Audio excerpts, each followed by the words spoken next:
So you're thinking about running, but not sure how to take the first step. My name is Brian Patterson, and I'm here to help. Welcome to Brian's Run Pod.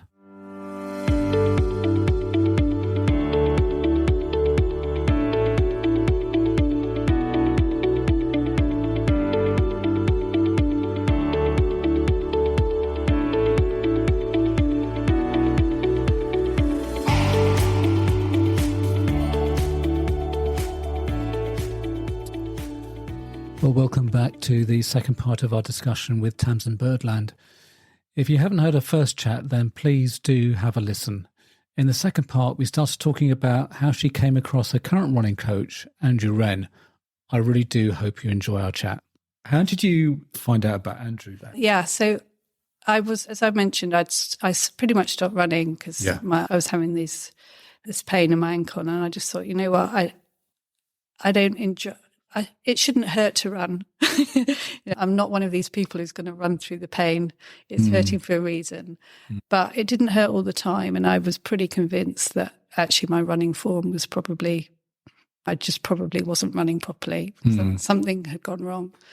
So I thought what I need is not a strength and conditioning coach. It's not a remote coach. I need somebody to watch me run and tell me what I'm doing wrong. So then I just went to Google and I literally typed in running form coach near Twickenham.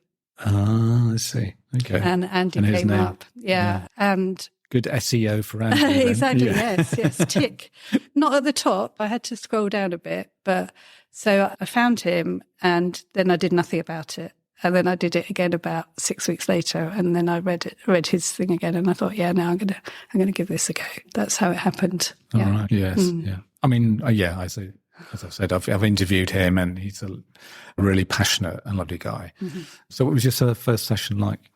First session. So he does a free introductory session. Yeah. So that's mainly just going for a run and giving a potted history of where you are and what you've done. And he, as he quite likes to say, that he's got amazing peripheral vision, so he can study your form while running alongside you. Oh, I see. He okay. sort of, I think he'd probably be sussed within about the first 10 minutes of running. And then just at the end, we did a few sprints as well, because he wanted to see how I ran at high speed. Yeah. And to be honest, bless him, he pretty much fixed my issues. At the end of that session, he just said, you just need to do it. You just need to change a couple of things. Right. And this is what you need to do. Yeah. And then we could have parted at that point, and I could have got all I needed without paying a Should I say that or not? I don't think. Yeah. But he left you wanting more. He left me wanting more, yeah. And I liked him. We seemed to get on well, and I'm going to give this a go. So we've been working together ever since. There's still plenty of other things that can be worked on my form. I'm not perfect. Yeah. But I think the fact I was looking down and not looking up, and sort of my shoulders were around my ears, were probably the two major things that were hurting me. But since then, we've worked on other things like my cadence and relaxing through the whole body and that kind of thing as well. So. Yeah. Because I am hoping to. At some stage, they have agreed a gait running coach, analysis guy who's across the road. So hopefully we'll maybe talk into that a bit more detail. But I would like to just to drill into the cadence thing, because I know it's something that various apps and because now the apps can tell you what your cadence is, and mine's like 160, and I can't seem to get it up. Did he give you a figure? What it should be? I don't think he did really. I think the thing is, it's another thing you have to be really careful with the apps, because it is an individual thing. Yeah. It was really more about, I think for me, I was overstriding especially with my left leg, and just doing different drills that made me feel like where I should be placing my foot. Right. And the fact, I think one thing that I've done with him that I've learned a lot about is that actually you get faster by putting more power through your foot, not striding further forward. That's interesting. Yeah. I like that. So stamping down, especially if you're doing sprinting, stamping down into the ground rather than actually throwing your legs further forward in a longer stride is going to give you much more speed. And I've found a lot of the work we've done now that I can go out running at quite a low speed, but keep a really nice steady cadence, whereas previously my cadence went all over the place. It would be up and down and everywhere. And now I can do a nice easy run and it will be basically my easy run is about 166, to be honest. It's quite low as well. But I can keep it consistent, which is, I think that's definitely an improvement. But did you find you were put in here or somewhere that I was trying to, because when I was read up about cadence, that kind of thing, and I tried to go out running and try and improve the speed of the cadence, I was trying to shoehorn myself into something that really didn't exist, and I just felt really uncomfortable. I think this is one of the issues. I think as a species we're born to run. You look at small children and they're just running around. Nobody's worried about their form. They're just running. But I think as adults we are really, especially ones who are sitting down all day, there's so many difficulties.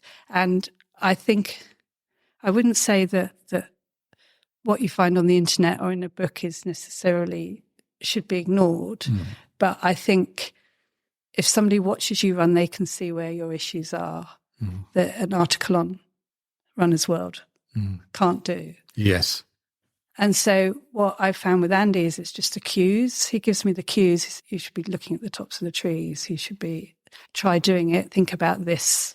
I think that's probably a much better way of learning to run with better form than just reading an article and then trying to translate what they've said when you're out on your own and you can't see what you're doing.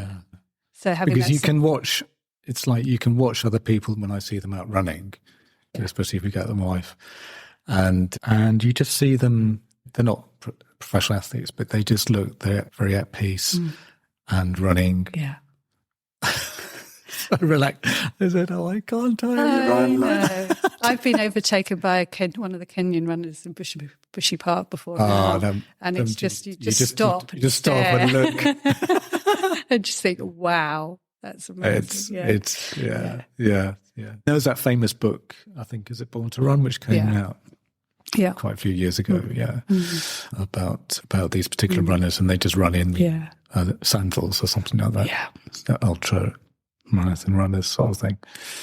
Was there anything else that you felt that he provided you with in terms of that was quite different to your previous coaches? It's just having a run buddy, to be honest. I know I have plenty of run buddies, but I just really enjoy the sessions. It's very different to be doing hard sessions with somebody else who can give you really good feedback, and we have a laugh along the way as well. It's not always that serious. And so, it's just a really positive experience. I always come back from a session with him on a real high. And even if the feedback is this needs to be improved, it's never done in a way that makes me feel like I'm failing or I'm rubbish or anything. It's always a really positive experience. Yeah. Because I thought when I'm talking to him was turning into the Andrew show. No, when talking to him, he seemed to be quite imaginative. I'm sure there's other coaches that are like that in terms of today we're going to be running like a gazelle or something like that kind of thing with his sessions, whatever. And the other feedback I got, or the other thing I sort of gleaned from the discussion was that he had a kind of like a goal for everything. I've set myself a goal of having a standing jump of what, or I'm going to be doing this. And that was quite important to him, to set yourself different goals. It doesn't have to be about running, but it can be about other types of physical exercise thing. So I don't know if that's something that's been helpful to you, to be quite goal orientated in terms of your running or other things. I think maybe I was once. I think I'm much more, I do set myself goals. Every year I set myself goals. I have a list of them. Yeah. Do you write them down? I do, yeah. I have them in a web community that I'm a member of. I put them on there. And I report back on my blog every month about my progress. Okay. But to me, it is the process. So rather than I've got this goal, but actually how am I going to achieve it? And if I'm not going to enjoy the process of achieving it, then there's no point doing it. I'm not prepared to set myself a goal that means that for the whole year or for 2 months or whatever, I'm going to be really miserable because it's just not worth it. Because when you have a goal, to achieve a goal, actually achieving that goal is only about 1% of your time. And 99% of that time is doing the process so that you can achieve that goal. Yeah. So I'm very much a focus on the process person nowadays. You know, it's all about the process. Just turn up, do what you need to do, and don't stress about the goal. And would you agree that kind of having that variety is as important as part of that process? Sort of thing? Yeah, I guess it depends on the goal. Yeah. So I have a goal to try and do an unassisted pull-up by the end of this year. So I'm doing lots of exercises for that, but they're all pretty similar because I've just every so often I progress to a new sort of phase of that. But that is literally just working the muscles to get them strong enough so that I can do a pull-up. So, yeah, I wouldn't say there's a lot of variety in that. But obviously, running-based goals, if they're based on I want to do X number of miles in a year, then I would definitely recommend that you don't just go and run around the block 3 times a week and never do anything different. Or So I think it's very goal dependent. Yeah, good. You're still with Andrew? I am. Is that right? Yeah. Okay. And so how often do you catch up? Once a month? Once a fortnight we work Once together. A fortnight. Yeah. Okay. Yeah. But I'm not, so what I'm not doing, so what's different from the last time is I'm not working towards anything. Right. We play with a few ideas about what I could be doing. And we've actually found that I really enjoy doing the speed work rather than, and what I'm talking about there is sprinting. Yes. So we're actually working on 100 metre, 200 metre sprints, right. And maybe moving that up to the mile. We're possibly working towards me trying to get a good age grade for the mile. Oh, okay. But to be honest, with injuries and things going backwards and forwards sometimes, and I've had other stresses this year, so I'm not putting myself on any pressure for that. We just meet up and have some fun. I was reading on the blog when you turned up. He said, today we're going to run the perfect 800. Yeah. What's the perfect 800? Oh dear, I hope Andy doesn't listen to this because I'll probably get it wrong. It's a strong start. Yeah. And then a float. Yes. And then a push at the end. That's it. So it's basically, start off with purpose, then keep a steady pace in the middle, and then go for it at the end. Okay. And so with that, you did that in one session, or was it something you could build? Oh, we've done it. We've done that a few times, been working, but when he may say we're going to run the perfect 800 today, it may not be that I do end up running the perfect 800, but it's a goal for the session rather than we're just going to learn about what the best way to run an 800 would be. Okay. Let's move on to park run. Okay. Now, we were talking prior, then I got it wrong that you didn't set it up. No. But you were one of the founder.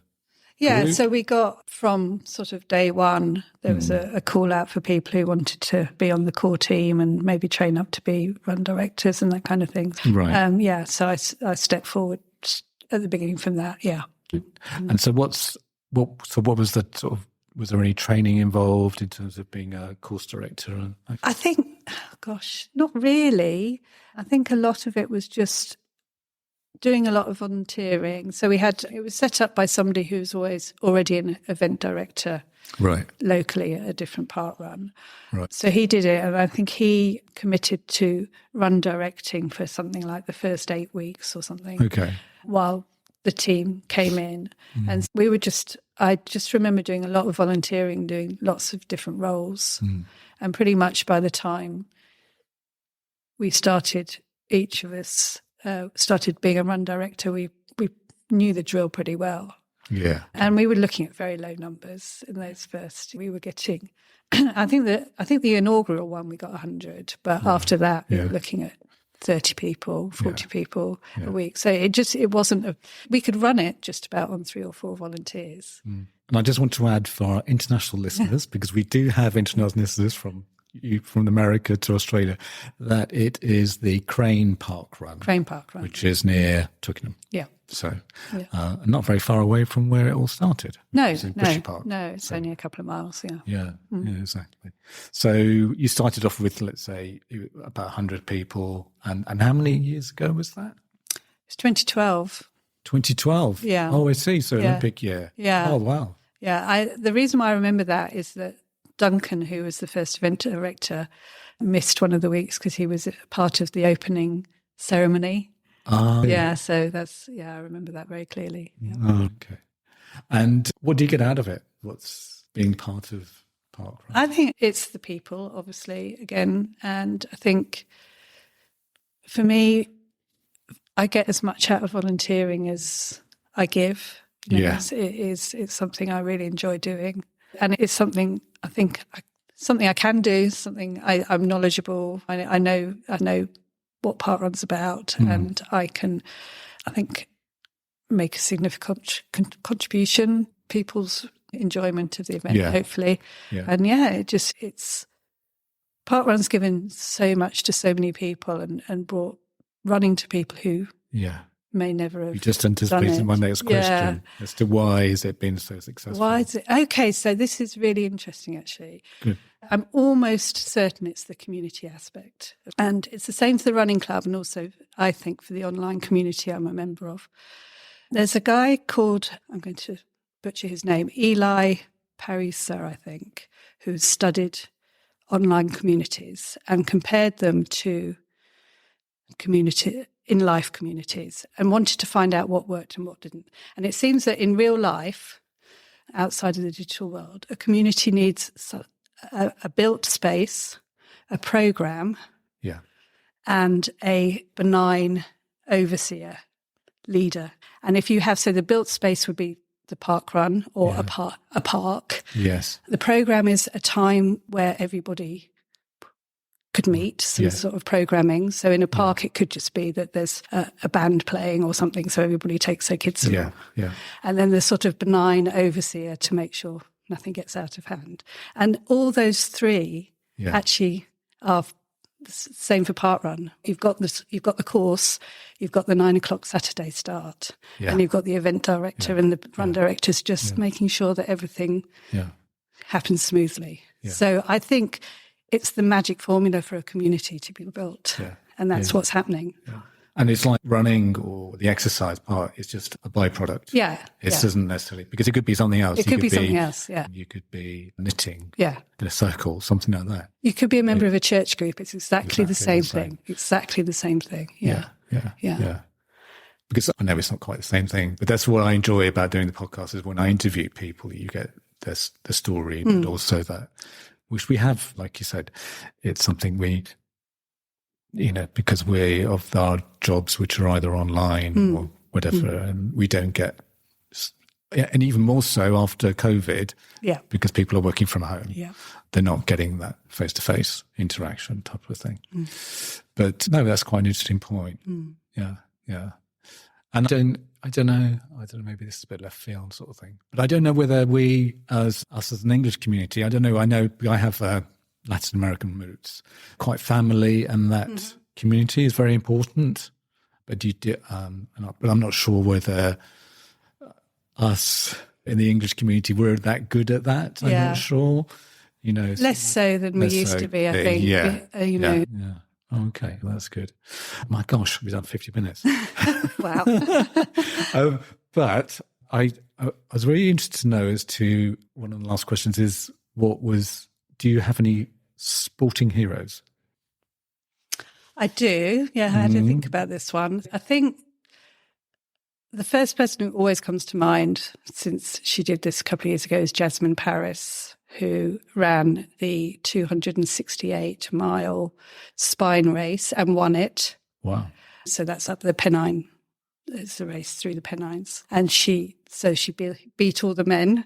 On top of that, she had to stop every couple of hours to express milk for her baby. Oh, wow. That is one hard lady I just can't get over. Yeah. I think at the moment, all these generation of women athletes, footballers, cricketers, they're just stepping up and owning the space and just getting on with it, with just ignoring any kind of sneery remarks from the sidelines, and just getting on and absolutely smashing it out there. I just think they are an amazing generation. Yeah, I totally agree with you.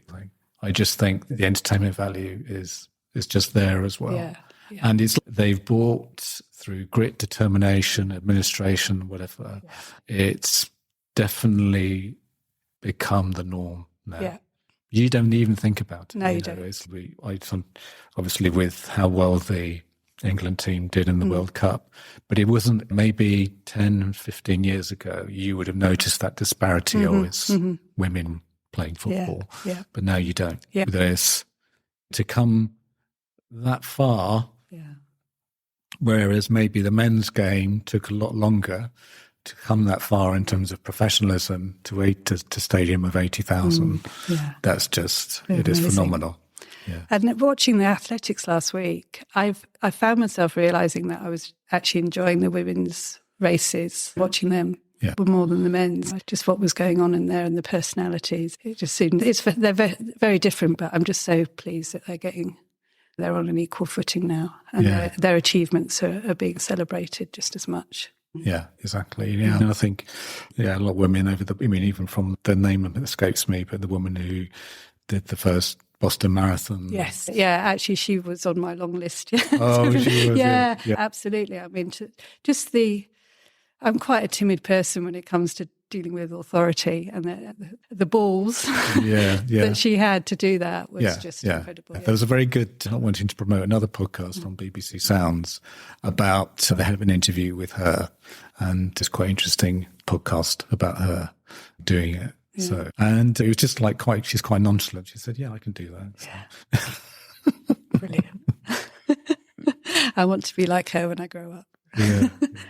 But so you're still enjoying running, although you did say you've had a bit of an injury. Yeah, my back's a bit dodgy at the moment. I've just got to see that through. I'm sure it'll get better. But I'm just taking a bit of time out. I can run. I probably will run tomorrow, but I just thought I had some sports therapy yesterday, so I just decided not to. I just gave part run a miss today. Yeah, okay. Oh, so no, today, if you're not being the race director, you would run it as well? I do part run most weekends, yeah. Most weekends. Yeah, not always Crane. I sometimes go. There's so many in this area that I quite often go to other ones as well. Yeah. Yes, I keep meaning to go to another one. So, if there's anything else you would like to say about? I could keep talking. Also. You could. I like a good chat. Oh, good. Good. No, I think we've covered most things. Yeah. I think the main message that I've got from our chat is about the community, and it's about, if you're ever hesitant about, because I know maybe some people, maybe especially women, who aren't, and I know there's a big push to get women involved, and maybe they aren't comfortable with going out on their own, which either for whatever reason is to be part of the community, and it's. And there's some great ones around here. There's the clubs, there's Park Run, I know you've interviewed Caitlin, the Bearcat Running Club. That's a wonderful, for somebody who's really nervous, I'd really recommend that. They are an amazing group of people. Yeah. Definitely. She's a bit of a force of nature. She is. One thing I'd say actually on this community thing and the work of Eli, another things that I've read, that you can't just turn up and expect to be part of the community. You have to. People in general, there's been studies that people don't, even if you pass the same people in the street every day, you have to see them about 5 or 6 times before you then start nodding and saying morning to them and that kind of thing. That's very true. Yeah. So if you want to join a community, there's a bit of work that you need to do as well, and you need to turn up a few times and maybe. So I really hope that if there's anybody who's feeling nervous, that they will do it. Yeah. But it may not be the magic transformation in one day. It might be, especially if you go to the Bearcats, it probably would be, but to persist as well. If you find something that you think you might like, then go a couple of times before you make up your mind. Yeah.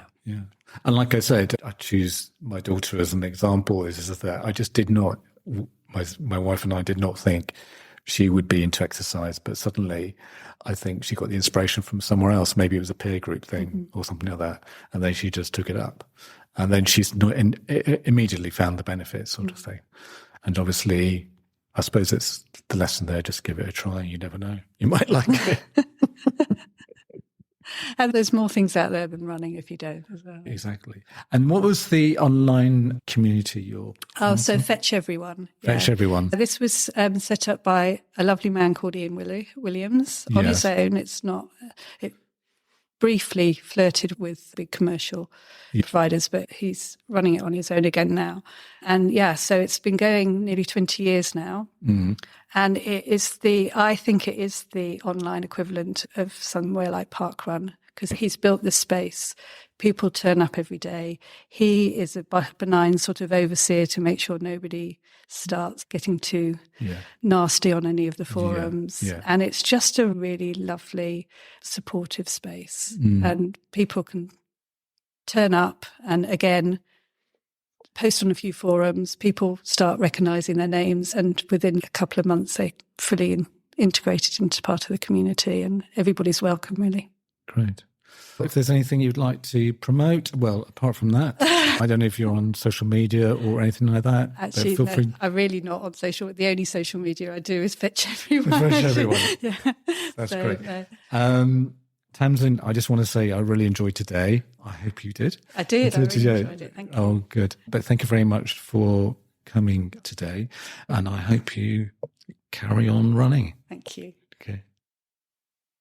That's it for another episode, and looking forward to speaking to you next week with some beginner hints and tips about running. I just want to let you know that you can follow me on X, or what was known as Twitter, at Brian's Run Pod. I have just recently set up a Facebook page which is called Brian's Run Pod, and I am on Instagram at Brian's Run Pod. Also, my website is www.briansrunpod.co.uk, where you can get show notes, or on whatever podcasting app you are listening to the show. Plus, all my episodes have chapter markers if you need to get to different segments of the show. Plus, leave a review, as it will help others find this podcast. Music is Happy Day by Stock Audio, not forgetting artwork by Alice Patterson. Till next week, thanks again for listening.